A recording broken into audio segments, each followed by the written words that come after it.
প্রিয় শিক্ষার্থীবৃন্দ, আশা করি তোমরা ভালো আছো। বিজয়ের মাসে আমার পক্ষ থেকে সবাইকে শুভেচ্ছা জানাচ্ছি। আমরা আজকে মনোবিজ্ঞানের যে বিষয়টি নিয়ে আলোচনা করব সেটি হচ্ছে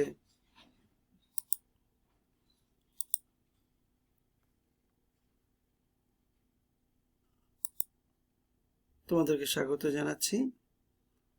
আমাদের আজকে আলোচনার বিষয় হচ্ছে how to improve your memory, অর্থাৎ আমরা আমাদের যে স্মৃতিশক্তি কিভাবে উন্নত করতে পারি এই বিষয়ে আমরা আজকে আলোচনা করব।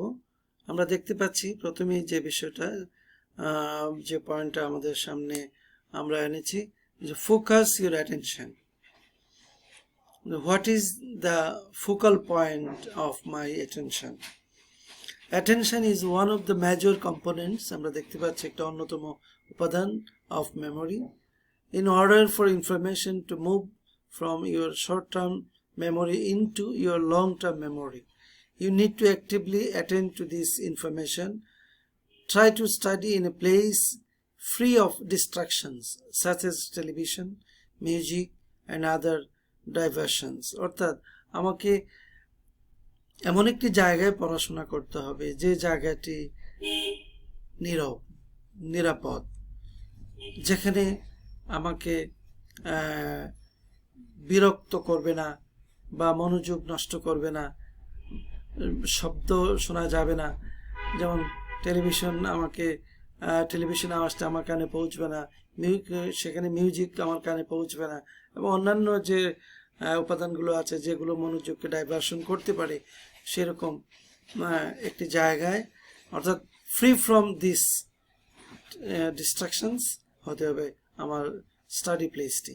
Getting rid of distractions might be a challenge, especially if you are surrounded by boisterous roommates or noisy children. যদি তোমার রুমমেটগুলি এরকম হৈহল্যপূর্ণ হয় বা কোনো বাচ্চারা যদি হইচই করে, তো সেই ক্ষেত্রে এটা খুবই একটা চ্যালেঞ্জ। তো যাই হোক, ask your roommates to give you some space or ask your partner to take the kids for an hour, so you can focus on your work, that is your study. লক্ষ্য করো, আমাদের কেন্দ্রীয় বিষয়টা হচ্ছে যেখানে তীরবিদ্ধ সেটা, অর্থাৎ আমাদের স্মৃতিশক্তি উন্নত করার ক্ষেত্রে আমাকে একটু ফোকাল পয়েন্ট বেছে নিতে হবে। তারপরে আমরা আসি সেকেন্ড স্টেপ, হচ্ছে অ্যাভয়েড ক্রেমিং, অর্থাৎ আমাকে গাঁট বদ্ধ হলে চলবে না, আমাকে একেবারে আমরা উদাহরণে যাব। এখানে যে বিষয়টা আমি উল্লেখ করেছি যে studying materials over a number of sessions gives you the time you need to adequately process information. Research has continuously shown that গবেষণা বলছে যে students who study regularly remember, যে নিয়মিত যে স্মরণ করে দ্য ম্যাটেরিয়াল বিষয়বস্তুগুলো ফার বেটার, অনেক উত্তম, than those who do all of their studying in one marathon session. অর্থাৎ পড়াশোনাটা বা স্মৃতিশক্তিটাকে রিকল করার জন্য বা ধরে রাখার জন্য আমাকে যে কোনো পাঠ অভ্যাসটা আমার কেমন হতে হবে, অবিরাম হলে চলবে না, সবিরাম হতে হবে। অর্থাৎ বিশ্রামের সহিত পড়াশোনা করতে হবে, তাইলেই স্মৃতিশক্তিটা ধীর হবে এবং স্থায়ী হবে তুলনামূলকভাবে। আমরা যদি অবিরাম কোনো পাঠ অভ্যাস করে যাই, সেক্ষেত্রে আমাদের স্মৃতিশক্তি বিস্তৃতির সম্ভাবনাই বেশি হতে পারে। তারপরে আমরা যাচ্ছি, এই যেমন একটি ইমেজ আমরা লক্ষ্য করছি এখানে, সবিরাম পাঠ অভ্যাসের। তারপর আমরা দেখতে পাচ্ছি স্ট্রাকচার অ্যান্ড অর্গানাইজ। যে কোনো বিষয় আমি যদি গঠনটাকে আগে ঠিক করে নেই, বা সেটাকে যদি আমি সংগঠন করতে যাই, সেই ক্ষেত্রে এবং রিসার্চ গবেষকবৃন্দ দেখছেন বা পেয়েছেন যে ইনফরমেশন ইজ অর্গানাইজড, যে কোনো তথ্য খুবই সংগঠিত ইন মেমোরি, আমাদের স্মৃতিতে, ইন রিলেটেড ক্লাস্টার্স, এবং সংশ্লিষ্ট যে গুচ্ছগুলো থাকে। ইউ ক্যান টেক অ্যাডভান্টেজ, অর্থাৎ আমরা নিতে পারি, সুবিধাটা নিতে পারি by structuring and organising the materials, আমাদের যে শিক্ষার যে বস্তুগুলো আছে, you are studying. Try grouping similar concepts, আমরা চেষ্টা করতে পারি সমজাতীয় ধারণাগুলো, টার্মস, পদগুলো একত্রে, আর মেক এন আউটলাইন, এবং এটাকে একটা রূপ দিতে পারি অফ ইউর নোটস, মানে আমাদের নোটে এবং টেক্সট বুকে, readings to help group related. তো এইটাও আমাদের যেমন আমরা একটা ইমেজ দেখতে পাচ্ছি, অর্গানাইজ ফর আউটকামস। কেন অর্গানাইজ হব? আমরা এখান থেকে আউটকামস যেন বেরিয়ে আসে। এবং স্ট্রাকচার কেন আমরা তৈরি করব? স্ট্রাকচারটা হচ্ছে ফর সাকসেস, সফলতার জন্য। তারপর আমরা দেখতে যাচ্ছি utilise mnemonic devices. It's a new term, এটা একটি নতুন শব্দ। তার অর্থ হচ্ছে আমরা এমন কিছু ডিভাইস এখানে আছে, আমরা যদি উদাহরণে যাই, এটা বরং উদাহরণ গেলে আমরা আমাদের বুঝতে সুবিধা হবে। যেমন KHDMDCM, আমরা এদিকে যদি আমরা K for king, H for Henry, D for died, that is king Henry died magnificently drinking chocolate milk. আর আমরা এদিকে আমরা ইউজ করতে পারছি K for kilometre, H for hectometre, D for decameter, M for meter, D for another decimeter, and centimeter, C for centimeter, and M for millimeter. তো এইটা দেখে আমাদের স্মৃতিশক্তি রিকল করার বা রিমেম্বারিং করার একটি অন্যতম উপায় mnemonic device. It is a mnemonic device. Elaborate and rehearse, যে কোনো স্মৃতি আমি যদি রিকল করতে যাই বা রিমেম্বারিং করতে যাই বা রিপ্রোডাকশন করতে যাই, সেই ক্ষেত্রে উই নিড বা you need to encode what you are studying into long term memory. One of the most effective encoding techniques is known as elaborative rehearsal. আমরা একটা যে কোনো যেমন আমি একটা যদি একটা চিঠি লিখি, বা আমি যদি কোনো একটা প্রশ্ন উত্তর লিখি, বা আমি যদি একটা নাটকের যদি যে অভিনয়ের যে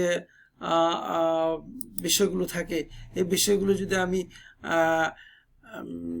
রিহার্সেল করা প্রয়োজন হয় স্মৃতিশক্তি, তার সেক্ষেত্রে আমাদের যে অর্থাৎ পর্যাপ্ত বা যথেষ্ট যদি আমি রিহার্সেল করি, তাহলে আমার স্মৃতিশক্তি স্থায়ী হবে। অথবা এটাকে যদি আমি আরও ইলাবোরেট করি, তাহলে আমার স্মৃতিশক্তি স্থায়ী হবে এবং পুনরুদ্রেক হবে। যেমন আমরা এখানে একটি ইমেজ দেখতে পাচ্ছি, একজন ভদ্রমহিলা, তিনি হাতে বই এবং তিনি একটি বিষয় নিয়ে এবং পাশাপাশি হয়তোবা পানি অথবা পানীয় জাতীয় কিছু পান করছেন, আর বাইরের দিকে তাকিয়ে তিনি স্মৃতি শক্তি পুনরুদ্রেক করছেন, মানে স্মৃতিশক্তিটাকে তিনি কল্পনায় আরও ইলাবোরেট করছেন, রিহার্সাল করছেন। আমরা তারপরে যে ভিজুয়ালাইজ কনসেপ্টস, অর্থাৎ আমি যা বলছি আমি যে তা দেখাতে পারি, সেটা আরও স্মৃতিশক্তি খুব দ্রুত রিকল হবে। যেমন আমরা একটা দৃশ্যে যাই, এই যে একটি দৃশ্য আমি দেখতে পাচ্ছি, এটা দেখে আমি আমার পরিচিত, যদি এটা আমার বাড়ি হয় আর এটা যদি আমার সামনে তুলে ধরা হয়, বা এটা একটি যদি ঐতিহাসিক স্থাপনা হয়, বা এটা একটি যদি ঐতিহ্যের স্থান হয়, এটা যদি আমার সামনে চলে আসে, তখন আমার স্মৃতিশক্তিটা পুনরুদ্রেক হবে, পুনঃস্মরণ হবে খুব দ্রুত, এবং আমি দ্রুত বলতে পারবো যে যেহেতু আমার এটা স্মৃতিশক্তিতে আছে।